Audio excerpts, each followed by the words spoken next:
La consulta en ese hospital, que era el hospital de mujeres, hospital de locas, que se llamaba Manicomio Locas, comenzó alrededor del año 40.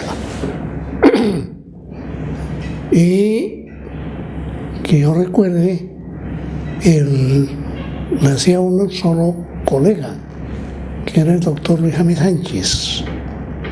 Fue, por tanto, el primero que hizo consulta externa. Era una consulta externa muy elemental, muy rápida, sin historia social, sin ayudas generalmente, solamente las familiares, y tenía como finalidad hacer una atención extra o intramural en ese asilo de locas. Más tarde, nuestra época, recuerda, doctor, ya nuestro tiempo exacto, ¿no? Sí, más o menos la situación se mantiene así como hasta la década de los años 60, cuando la beneficencia de Cundinamarca sigue manteniendo la consulta externa en Bogotá, en los predios de la calle Quinta, pero la atención hospitalaria en los llamados manicomios de Cibaté, que eran un hospital muy antiguo de crónicos y un hospital que precisamente fue inaugurado por los años 70, mediados de los años 70, como el Hospital de Agudos. En ese tiempo ya se construyó una locativa exclusiva para la consulta externa, que antes se hacía en una de las locativas del Hospital de Locas, y se dividió por circunstancias de trabajo para los hombres y para las mujeres, con diferencias bastante grandes, especialmente en los aspectos de tipo social. Por ejemplo, mientras un dirigente en el Hospital de Locas está en la clase A, que era la última por decir algo, una mujer dirigente estaba en la clase C, que era más inferior, contrario de un hospital al otro. Luego ya la beneficencia, junto con la Universidad Javeriana, organizaron ya de manera formal la consulta externa para los hospitales psiquiátricos de Bogotá.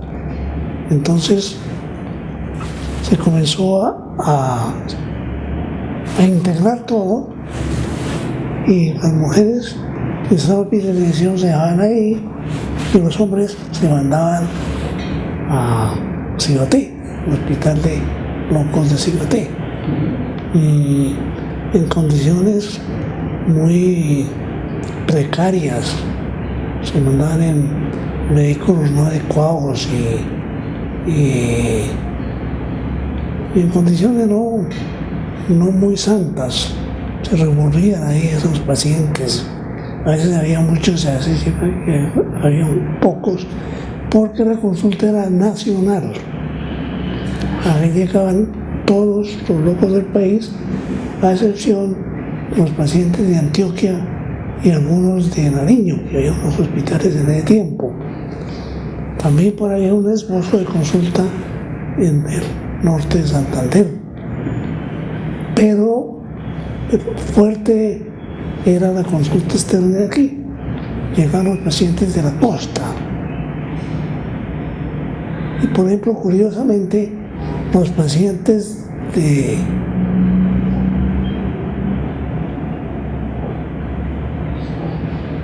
Quito, de todo el Atrato, de toda esa región, en cambio de ir a Medellín, que era más cerca y más práctico, los mandaban aquí. Y venían con diagnóstico de alcalde, como decíamos nosotros, porque quien encargaba de mandar a los pacientes para Bogotá eran los alcaldes, que no médicos, no había.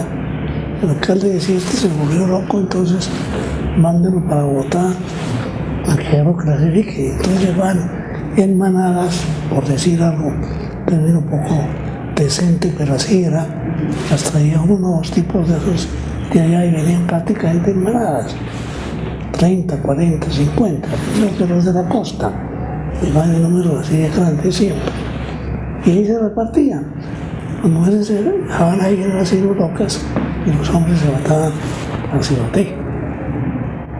Más o menos esta época de finales de los años 60 y comienzos de los 70 coincide también con el desarrollo en sus fases iniciales del Departamento de Psiquiatría de la Universidad Javeriana.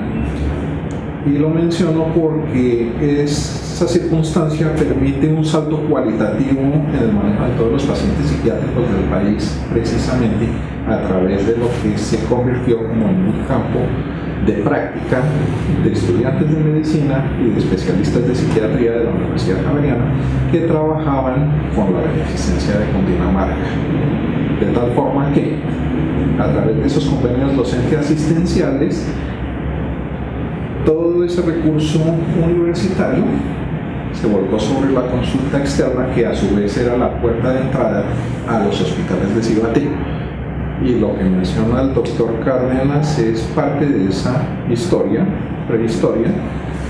en el sentido de que a la consulta externa llegaban camiones, porque era más barato contratar un camión con 50 locos que traer un vehículo de ambulancia loco por loco.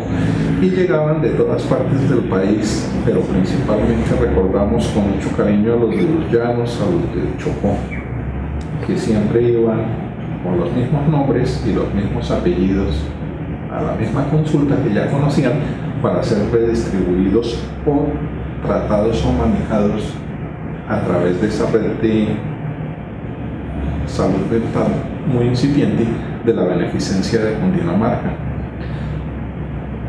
Eso, a la larga, con esas afluencias nacionales de pacientes así recolectados en todo el país y con los indeseables de cada pueblo, prácticamente se copaba todo el trabajo de días o meses de la consulta externa. Y eso a su vez también permitía que toda la patología psiquiátrica del país se canalizara allá, y nos permitía con propiedad decir que allá se veía toda la enfermedad psiquiátrica existente, y que lo que nosotros no veíamos en la consulta externa simplemente no existía como enfermedad, porque tal era la afluencia de gentes con enfermedad mental que veíamos de todo y no se nos escapaba por lo pronto casi nada. Eso también nos permite a los psiquiatras que nos fuimos formando en esas condiciones, en esas circunstancias y en esas instituciones, más o menos tener una especie como de reconocimiento honorífico autoinducido, que permite más o menos traducirse en que allá aprendimos a manejar de todo lo que sea enfermedad mental directamente en el terreno. El profesor fue el profesor de todos, fue el que nos enseñó a torear y a no tenerle miedo a los toros, en salir allá al ruedo sin ninguna ayuda de nada ni de nadie. Y eso es parte de ese plus de la experiencia consulta externa, beneficencia de Cundinamarca, que atendía todas las patologías psiquiátricas que nadie más podía atender, que nadie más estaba en condiciones de atender o que no tenía la capacidad de atender. Tratamientos, profesor. Hace tiempo comenzamos ya a usar, venía en uso la cardioterapeia, que ya no lo usábamos mucho en la consulta externa. Seguimos usando el electrochoque y comenzó a aparecer los psicofármacos, que comenzamos a usarlos en la forma más útil posible. Y se organizó una consulta en forma tal que había unos pacientes ambulatorios que iban a controles, seguían viviendo en el seno de su familia, en su ambiente, y otros pacientes que por las condiciones particulares eran enviados a los la zona hospitalaria de Cibateo o la zona hospitalaria de Bogotá. La una era para, como dije antes, la de Cibateo para hombres y la de Bogotá para mujeres. Más tarde se centralizó todo lo que fue psiquiátrico en Cibaté. Entonces hombres y mujeres iban a Cibaté. Y en esa antigua construcción donde estaba el hospital de Rocas se hizo una unidad para viejitos e indigentes, a mujeres indigentes. Esa ya no dependía exactamente de nosotros, sino que era manejada por otros médicos que sabían algo de senectud y envejecimiento, etc.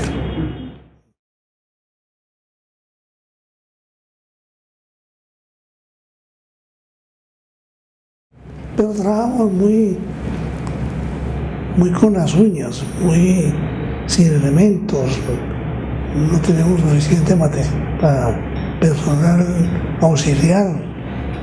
Sin embargo, había algunas enfermeras y otras personas que tenían gran interés, gran deseo de servir, pero la mayoría, por ejemplo, de todas las mujeres eran iletradas, eran analfabetas. Entonces, las analfabetas afortunadamente eran más de lo interno. Entonces, era un problema para que manejaran pues, las drogas nuevas, las dosis, etcétera, etcétera. Pues, era una cosa. Pero ya comenzó a hacerse una psiquiatría más científica, más normal, más natural, más humana. Y gracias a la presencia de los jóvenes que se estaban formando en la Javeriana, pues mucho más de altura. Ya se fueron puliendo los diagnósticos, los tratamientos, el trabajo con los pacientes y la atención en general al enfermo mental.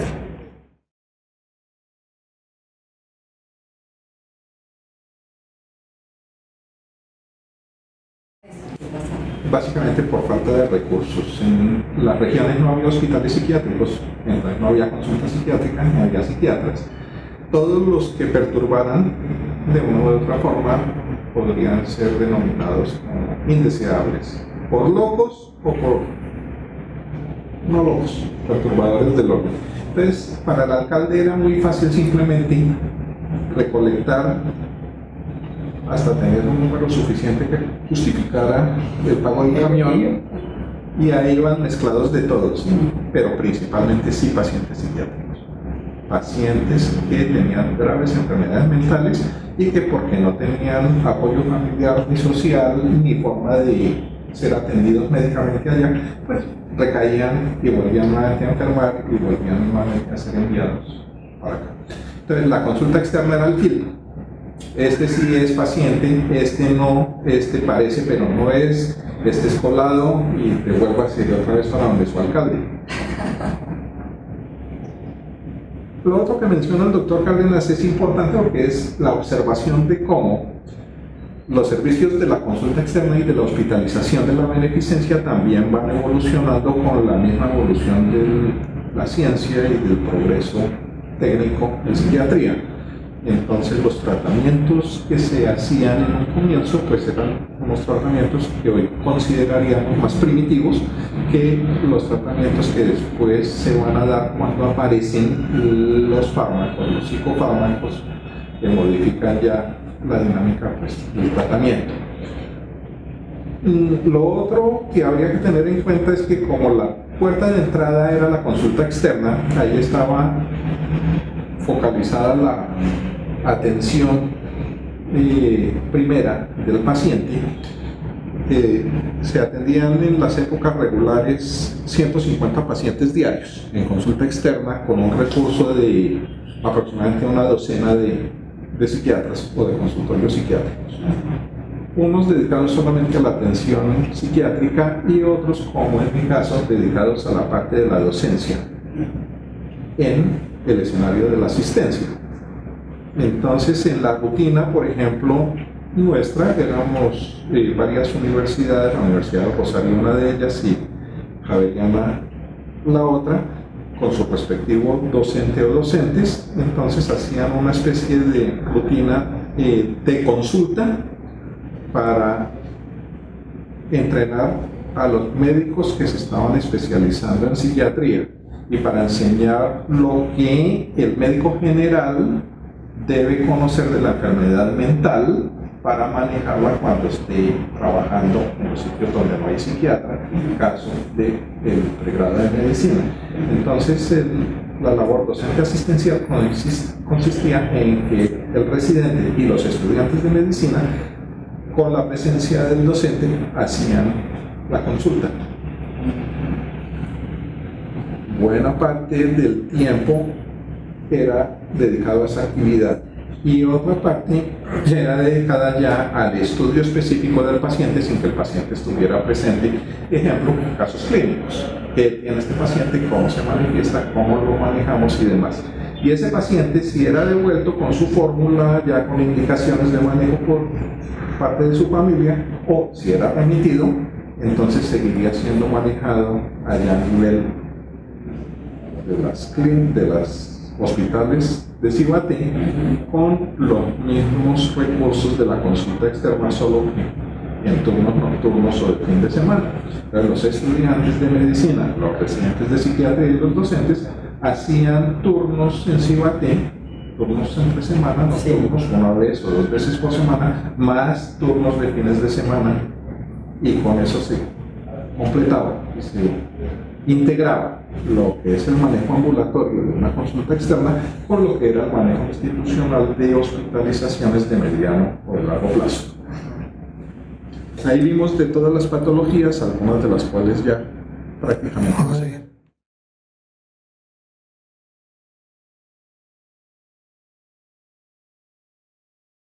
No se ha modificado seguramente por las circunstancias generales de cambio que ha tenido la sociedad contemporánea nuestra,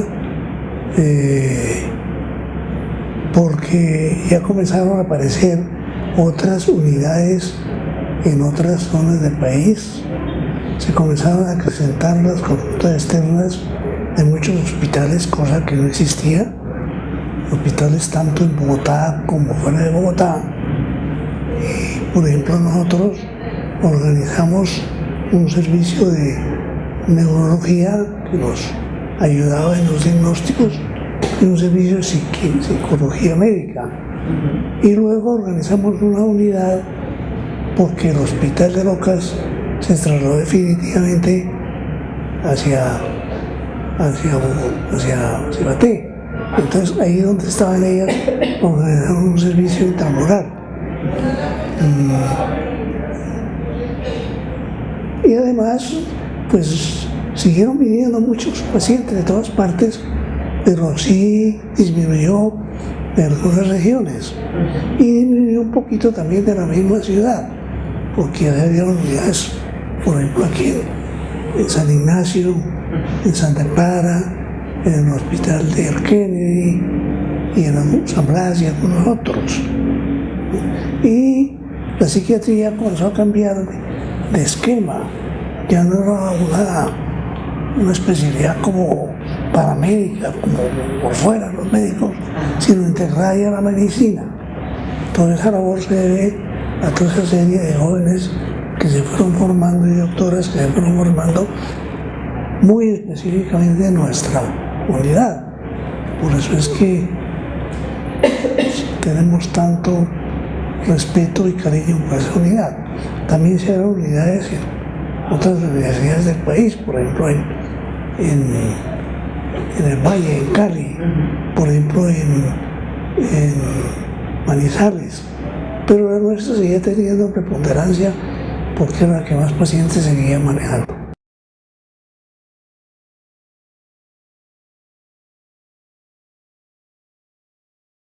Y eso también se coincide con la misma evolución social, ¿no?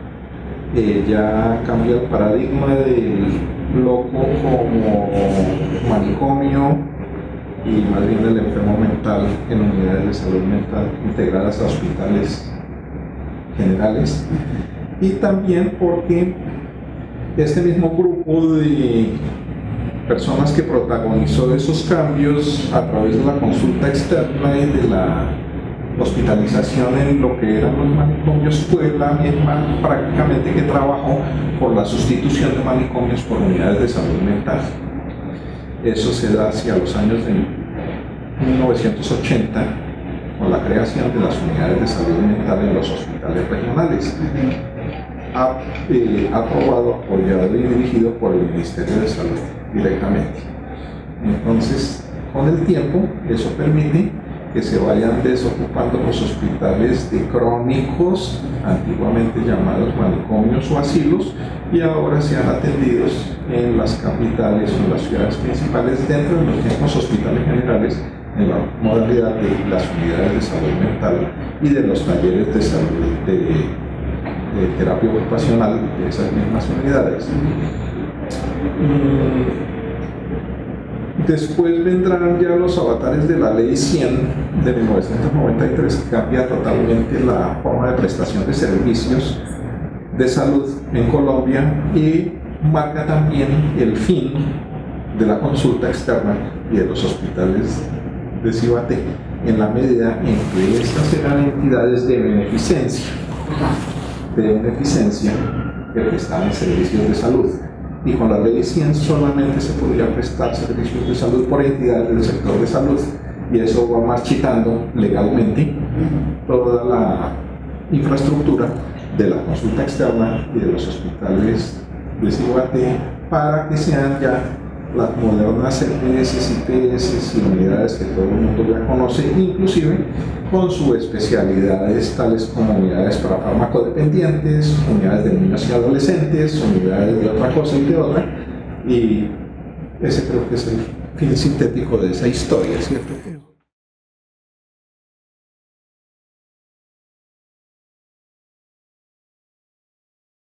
Pues lo más evocador, lo más emocionante de ese ejercicio fue el cambio que hicimos poco a poco, que ya el doctor lo notaba muy claramente, de convertir, acabar con el paradigma de loco, pues segregado, separado del resto de los enfermos, y llevarlos a los centros universitarios con las unidades de salud mental.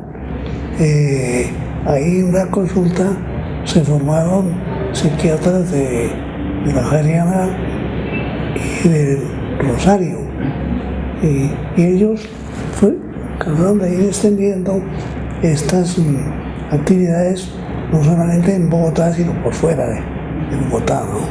Que había material humano con quien trabajar en esas regiones que antes estaban completamente abandonadas, porque muchas atendían médicos generales, alguien que le interesaba un poquito la psiquiatría, o alguien que se ha convertido en psiquiatra, pero con el cúmulo de pacientes que había en todas las regiones, pues la labor era muy poco práctica, muy poco útil.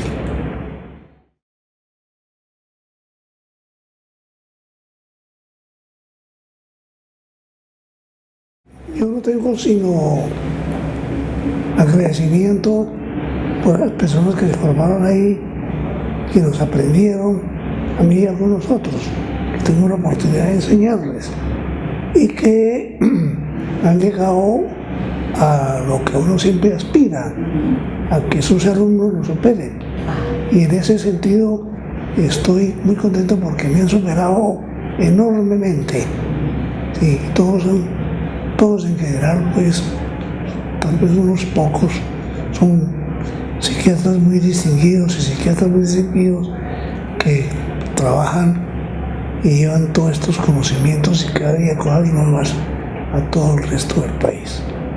Doctor Cárdenas, es usted muy gentil. Doctor Hernández, mil gracias. Ha sido un placer tenerlos con nosotros. A sus órdenes. Y creo que estas historias son base de conocimiento, pero además de cosas muy importantes para saber cómo se iniciaron los caminos que ahora todos tenemos la oportunidad de recorrer gracias a ustedes. Mil gracias de verdad. Ustedes, Bueno, Muy amables.